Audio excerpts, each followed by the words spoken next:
Hey guys, so it is March,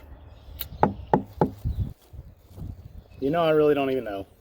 I think the 27th? Let's see if I can pull it up on my phone real quick while I'm videoing. Oh, we're 28th. Losing track of the days.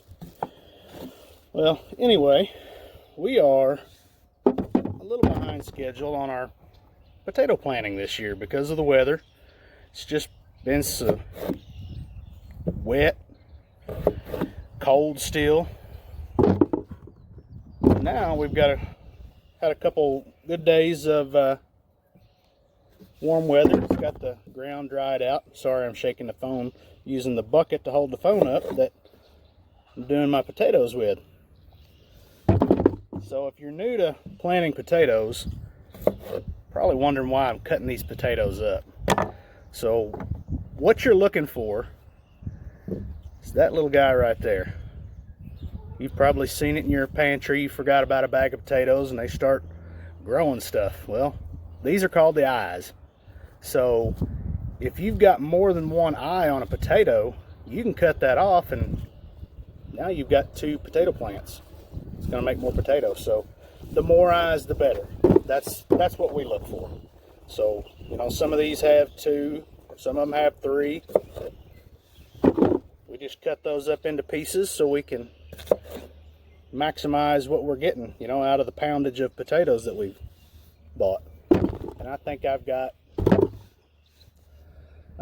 20 pounds of potatoes now. I bought some more today.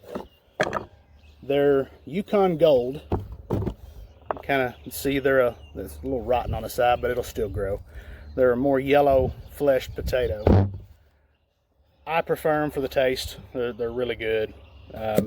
Skin's a little bit thinner, so if you want to do skin on potatoes, you're not chewing through a real tough skin like you would with a russet or some of those others that can really develop, that are basically developed to ship well. They've got a good skin on them, so they'll hold up.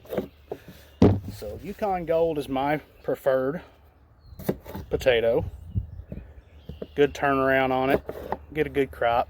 If you time it just right, you can have it when your green beans are coming ready. You can have fresh green beans and potatoes.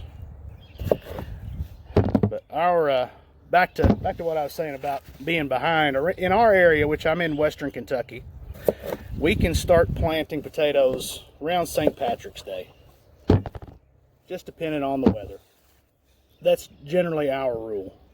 Sometime after St. Patrick's Day or right around it, you can start planting potatoes. So we're a little behind, but not too bad.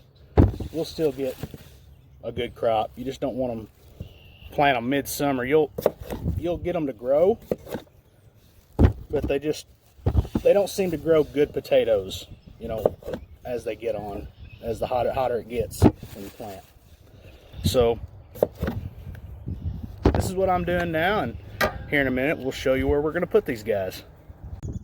Okay, so if you can see through here, I've got a rather crooked line dug out in the dirt. If you're one of those people that has to have a straight line, you can stake it down and run string, but I just make a narrow little ditch to put all my potatoes in, and then I'll come back through and I'll cover them over just a little bit.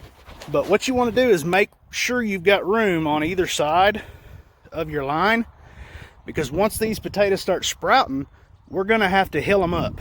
So I'll go through about every 2 feet and drop a cut eye. Got the bucket of potatoes here, so I'll drop them about every 2 feet. That way they've got room on either side to grow. And this dirt is really, really loose underneath here. My neighbor has a breaking plow, and it goes down about 2 feet. So you can see over there on the edge how deep it went down on the side bank. But it'll really get you a good seed bed, so your potatoes will have room to grow. The looser your soil is, I feel like the better your potatoes are going to grow. They won't be bunched up and you'll get bigger potatoes. So now we're going to have our eyes put in the trench. Okay, so I had my potatoes placed in the line. I end up having a lot more cuttings than I needed for one row, so I came in and made a double row. Left plenty of room in between it so I can pull from either side to cover the rows. And we're fighting some rain coming in now, so I'm going to cover these up, and then we'll try to finish this up in the garage. Whew!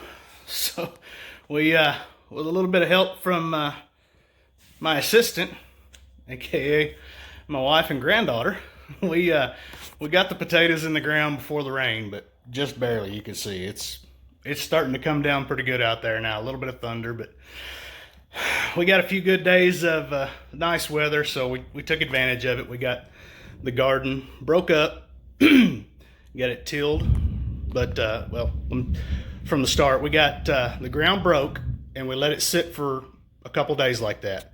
That allows it to air out without clotting up too bad. So once you get some of that moisture out of the ground, you can go ahead and till it, and you shouldn't have real big clods of dirt. Around here we have a real heavy clay soil, so if you try to till it when it's wet and the sun comes out on it, it'll bake it like a brick and it's shot. You just pretty much, you can try to plant in it, but you're not going to do nearly as good as if you waited.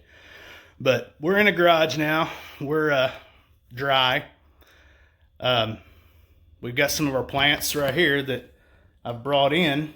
I set them out during the day to get some sunlight, and then we'll water them and whatnot. But it was really windy today, and I had a couple that got knocked off the table and they broke. So we'll see what survives out of that. That was an heirloom tomato.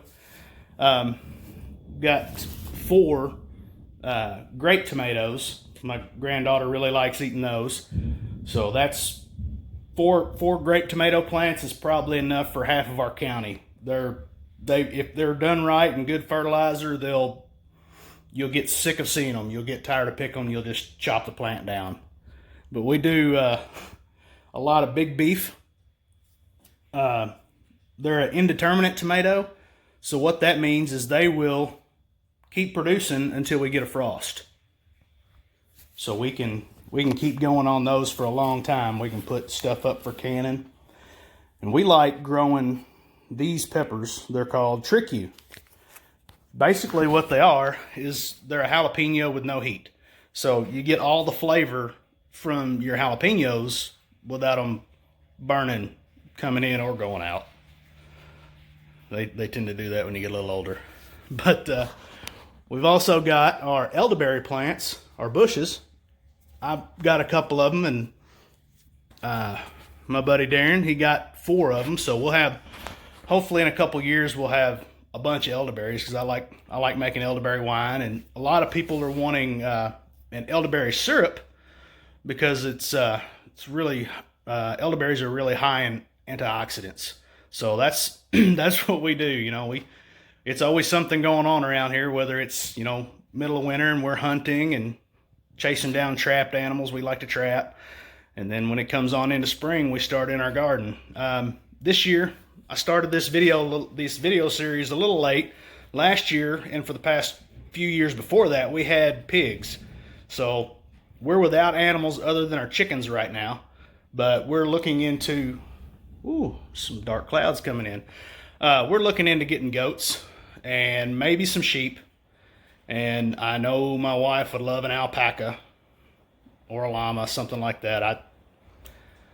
Whatever. Maybe they'll help chase coyotes off with my Anatolian livestock guardian dog. So we'll see. But we'll have plenty of videos coming up in the future, and I'll just periodically, as we're doing stuff on the farm, I'll try to remember to video it, and we'll just go through it all together.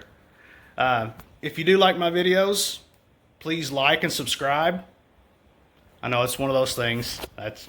Figured I'd start saying that at the end, see if I can get some more subscribers. But yeah, if you like it, like and subscribe, and we'll see you next time, guys.